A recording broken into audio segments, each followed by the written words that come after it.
เป็นผู้ถึงพร้อมด้วยวิชาและจรณะสุขโตเป็นผู้ไปแล้วด้วยดีโลกวิทูเป็นผู้รู้โลกอย่างแจ่มแจ้งอนุตตโรปุริสธรรมสารถิเป็นผู้สามารถฝึกบุรุษที่สมควรฝึกได้อย่างไม่มีใครยิ่งกว่าสัทธาเทวมนุสสานังเป็นครูผู้สอนของเทวดาและมนุษย์ทั้งหลายพุทโธเป็นผู้รู้ผู้ตื่นผู้เบิกบานด้วยธรรมภควาเป็นผู้มีความจำเริญจำแนกธรรมสั่งสอนสัตว์โยอิมังโลกังสเทวกังสมารกังสพรหมกังสัสสะมณะพรหมณิงปัจฉังสเทวมนุสสังสยังอภิญญาสัจจิกตวาภเวเทสิพระผู้มีพระภาคเจ้าพระองค์ใดได้ทรงทำความดับทุกข์ให้แจ้งด้วยพระปัญญาอันยิ่งเองแล้วทรงสอนโลกนี้พร้อมทั้งเทวดามารพรหมและหมู่สัตว์พร้อมทั้งสมณพราหมณ์พร้อมทั้งเทวดาและมนุษย์ให้รู้ตามโยธรรมังเทเสสิพระผู้มีพระภาคเจ้าพระองค์ใดทรงแสดงธรรมแล้วอาทิกัลยาณังไพเราะในเบื้องต้นมัชเชกัลยาณังไพเราะในท่ามกลางปาริโยสานกัลยาณังไพเราะในที่สุดสัพพังสัพพยัญชนะเกวะละปริปุณังปริสุทธังพระมจริยังปกาเสสิทรงประกาศพรหมจรรย์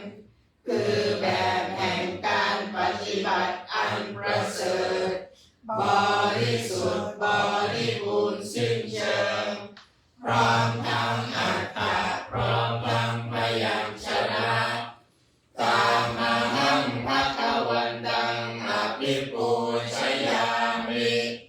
ข้าพเจ้าบูชาอย่างยิ่งเฉพาะพระผู้มีพระภาคเจ้าพระองค์นั้นตามหัง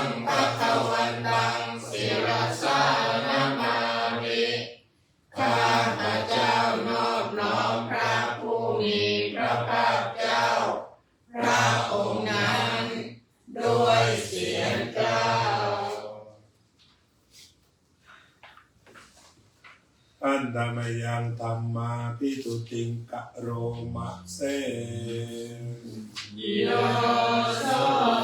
สวากขาโตภควตาธัมโม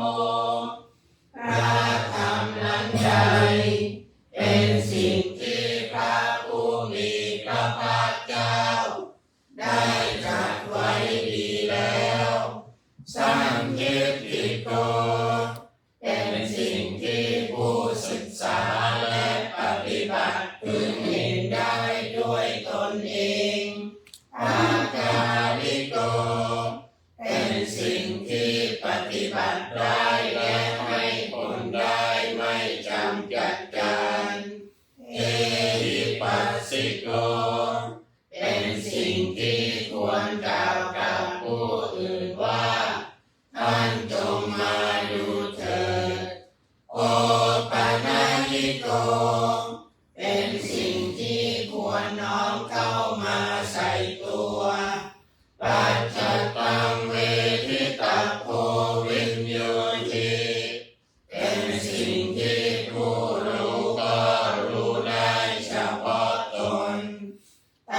มาหังธัมมังอภิปูชยามิข้าพเจ้าบูชาอย่างยิ่งเฉพาะพระธรรมนั้นธัมมังธัมมังศิรสานามามิข้าพเจ้านอบน้อมพระธรรมนั้นด้วยเสียงกล่าวอันตะมะยังสังฆาภิตุติงกะโรมะเส โยโสสุปฏิปันโนภะคะวะโตสาวกสังโฆสงฆ์สาวกของพระผู้มีพระภาคเจ้านั้นหมู่ใดปฏิบัติดีแล้วอุชุปฏิปันโนภะคะวะโตสาวกสังโฆสงฆ์สาวกของพระผู้มีพระภาคเจ้าหมู่ใดปฏิบัติตรงแล้วญายะปฏิปันโนภะคะวะโตสาวกสังโฆสงฆ์สาวกของพระผู้มีพระภาคเจ้าหมู่ใดปฏิบัติเพื่อรู้ธรรมเป็นเครื่องออกจากทุกข์แล้วสามีจิปฏิปันโนภะคะวะโตสาวกสังโฆสงฆ์สาวกของพระผู้มีพระภาคเจ้าหมู่ใดปฏิบัติสมควรแล้วญาติธรรมได้แก่บุคคลเหล่านี้คือจัตตาริปุริสยุคานิอัตถปุริสมุขลาครูแห่งบุรุษสี่คู่นักเรียนตัวบุรุษได้แปดบุรุษเอสะภะคะวะโตสาวกสังโฆนั่นแหละสงฆ์สาวกของพระผู้มีพระภาคเจ้าอาหุนยโยเป็นสมควรแก่สักการะที่เขานำมาบูชาอาหุนยโยเป็นสมควรแก่สักการะที่เขาจัดไว้ต้อนรับอากินยโยเป็นผู้ควรรับทักษิณทานอัญชลีกรณิโยเป็นผู้ที่บุคคลทั่วไปควรทำอัญชลีอานุตตรังบุญญาเขตังโลกัสสะเป็นเนื้อนาบุญของโลกไม่มีนาบุญอื่นยิ่งกว่าตาหังสังฆังอภิปูชยามิข้าพเจ้าบูชาอย่างยิ่งเฉพาะพระสงฆ์หมู่นั้นตาหังสังฆังศิรสานามามิข้าพเจ้านอบน้อมพระสงฆ์หมู่นั้นด้วยเสียงกล่าว เชิญเปิดเป็นหน้า28บทนี้ก็เป็นบทที่รวมไว้ทั้งสมถะวิปัสสนาอย่างครบถ้วนสมบูรณ์สมถะวิปัสสนามรณสติหากพวกเราถึงกับทรงจำได้ก็สักเหมือนว่าทรงจำแก่นของพุทธศาสนาทรงจำเรื่องสมาธิไว้ได้อย่างครบถ้วนสมบูรณ์แต่เดี๋ยวสิรวมกันท่านนามยังภัตเทกะรัตตกาตาโย ปัปนามัสเสอาทิตังนาวาคัมเมยานาปฏิตังเทอนาคตังบุคคลไม่ควรตามคิดถึงสิ่งที่ล่วงไปแล้วด้วยอะไรและไม่พึงพระองค์ถึงสิ่งที่ยังไม่มาถึงยะถาทิตังปฏินันตังอาปัตตัญจะอนาคตังสิ่งเป็นอดีตก็ละไปแล้วสิ่งเป็นอนาคตก็ยังไม่มาปัจจุบันนั้นจะโยธัมมังตัทธาตัทธาวิปัสสติอาสังหิรังอาสังตุปังตังวิทามนุปรูหะเยผู้ใดเห็นธรรมอันเกิดขึ้นเฉพาะหน้าในที่นั้นอย่างแจ่มแจ้งไม่งอนแง่นคลอนแคลนเขาควรพอกคูณอาการเช่นนั้นไว้อาเชวะกิจจมาตปังโกชัญญามรณังสุเวความเพียรเป็นกิจที่ต้องทำวันนี้ใครจะรู้ความตายและพรุ่งนี้นาหิโนสังขารันเตนะมหาเสเนนะมัจจุนาเพราะการผัดเพี้ยนต่อมัจจุราชซึ่งมีเสนามากย่อมไม่มีสำหรับเราเอวังวิหาริมาตาปิงปาโวรัตตัมมลันทิตังตังเวภเทกรัตโตติสันโตอาทิคเตมุนีมุนีผู้สงบย่อมกล่าวเรียกผู้มีความเพียรอยู่เช่นนั้นไม่เกียจคร้านทั้งกลางวันกลางคืนว่าผู้เป็นอยู่แม้เพียงราตรีเดียวก็น่าชมไปหน้า36พอดีเลย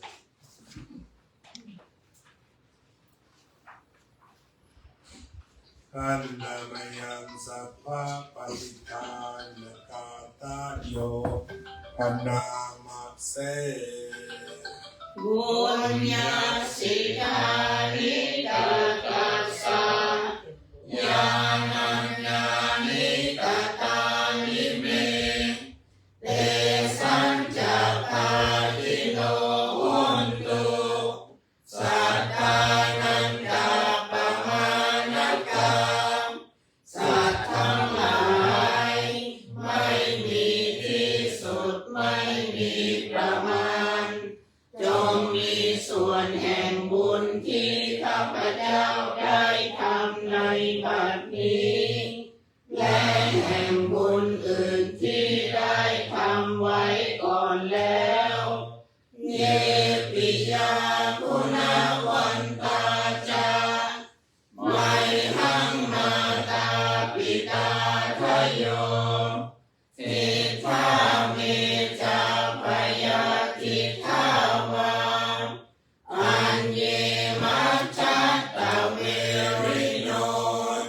คือจะเป็นสัตว์เหล่าใด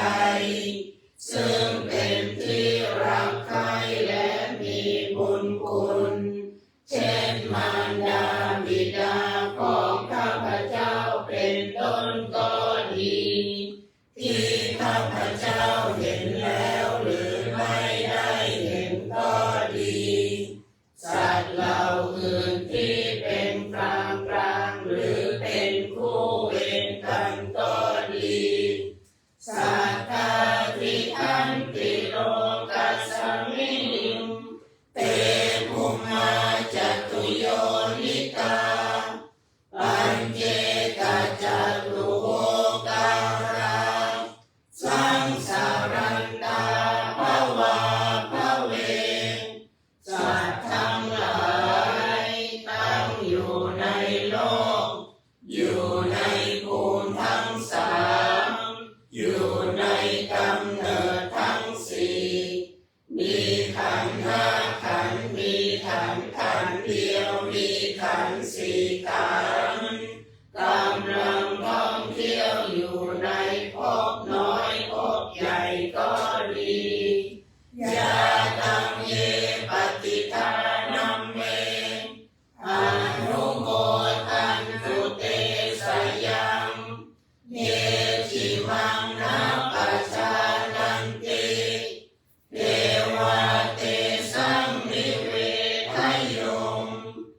นี้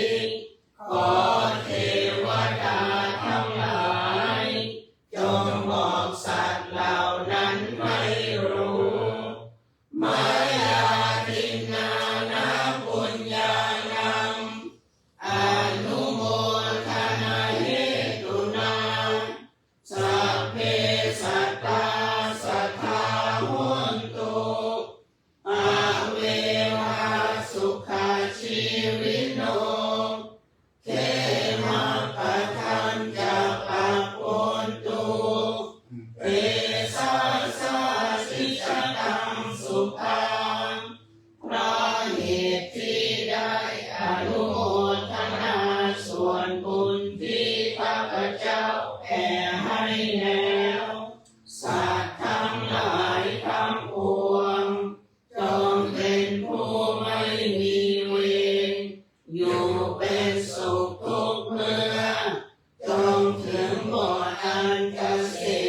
มกล่าวคือพระนิพพานความปรารถนาที่ดีงามของสัตว์เหล่านั้นจงสำเร็จเถิด อะระหังสัมมาสั สั ม มพุทโธภะคะวาพุทธังภะคะวันตังอภิวาเทมิ สวากขาโต ภะคะวะตาธัมโมธัมมังนัมมัสสามิ สุปฏิปันโน ภะคะวะโตสาวกสังโฆสังฆังนัมมามิ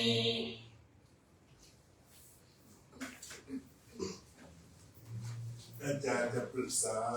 เวลาอุโบสถไปแล้วหรือจะคุยกันวันนี้ คุยกันวันนี้นะ อ่า คือไม่เคยมาก็เลยยังไม่ได้ ครับแต่ประมาณตั้ง15เลยสงสัยวันพระวันนี้เขามาบวชหน้ากันก่อนประมาณนั้นเลย ลูกแล้วคะ ถ้ารวมภาพใหม่แล้วจะเป็น16ได้ ว้าว สำหรับวันพระที่จะถึง อ๋อ แต่ตอนนี้เป็นเรื่องบวชก็คงยังไม่มีอะไรเตรียมตัวถวายสังฆทานเลยนะ นะโมตัสสะภะคะวะโตอะระหะโตสัมมาสัมพุทธัสสะนะโมตัสสะภะคะวะโตอะระหะโตสัมมาสัมพุทธัสสะนะโมตัสสะภะคะวะโตอะระหะโตสัมมาสัมพุทธัสสะอิมานิมัยยังพันเตภัตตานิสัปปาริวารานิภิกขุสังฆัสสะโอโนชยามะสาธุโนพันเตภิกขุสังโฆอิมานิภัตตานิสัปปาริวารานิปฏิคันหาตุธัมมากังทีฆรตังหิตายะสุขายะข้าแต่พระสงฆ์ผู้เจริญข้าพเจ้าทั้งหลายขอน้อมถวายซึ่งภัตตาหารกับของบริวารทั้งหลายเหล่านี้แด่พระภิกษุสงฆ์ขอพระภิกษุสงฆ์จงโปรดรับซึ่งภัตตาหารกับของบริวารทั้งหลายเหล่านี้ของข้าพเจ้าทั้งหลายเพื่อประโยชน์เพื่อความสุขแก่ข้าพเจ้าทั้งหลายสิ้นกาลนานเถิด สาธุก็ขออนุโมทนา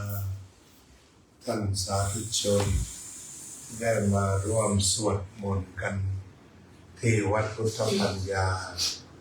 เป็นการทำดีให้ถึงพร้อมท ทั้งกายวาจาใจวันนี้ทางเมืองไทยก็มีประมาณ100 กว่าคนที่เข้ามาร่วมฟังสวดมนต์กับพวกเราก็ขอให้ทางประเทศไทยอนุโมทนาทานรับเอาส่วนบุญท่านมีโอกาสดีได้ถวายสังฆทานข้ามขอบฟ้ารวมกับพวกเราทั้งหลายก็ขอให้ตั้งใจกรวดน้ำรับพรและหลับอย่างมีความสุขตลอดไปยะถาวาริวหา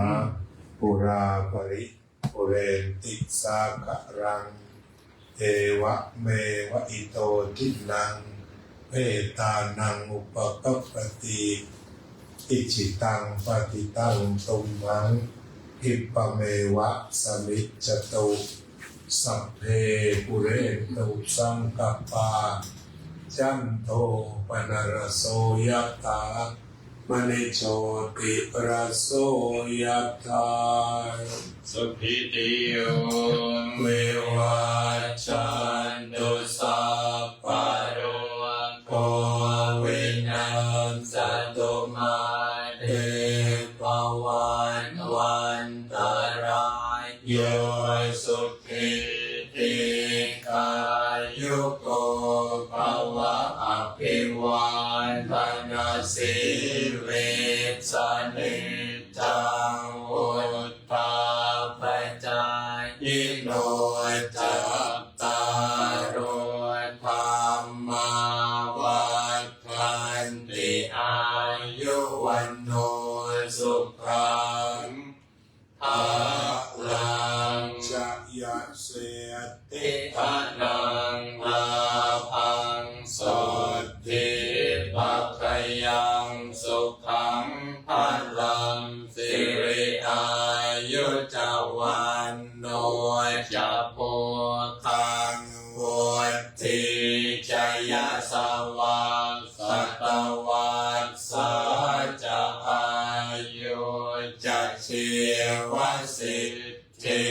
ภวันตุเตภวตุสัพพมังคลังรักขันตุสัพพะเทวตาสัพพะพุทธานุภาเวนัสสทธาโสติภวันตุเตภวตุสัพพมังคลังรักขันตุสัพพะเทวตาสัพพะธรรมานุภาเวนัสสทธาโสติภวันตุเตภวตุสัพพมังคลังรักขันตุสัพพะเทวตาสัพพะสังฆานุภาเวนัสสทธาโสติภวันตุเต ปฏิสังขารโยนิ มิโสอิตาปารังปฏิเสวามิเดวะทวายานัมมัทธายานัมมันดานายานาวิปุสนายายา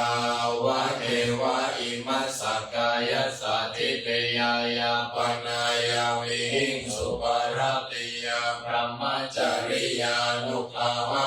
ยาเอติปุรานันจะเวทนังปฏิหังคามินาวันจะเวทนังนาอุปาเทสามิยาตราจะเมภวิสติอนวัชตาจะพาสุริธารุจติ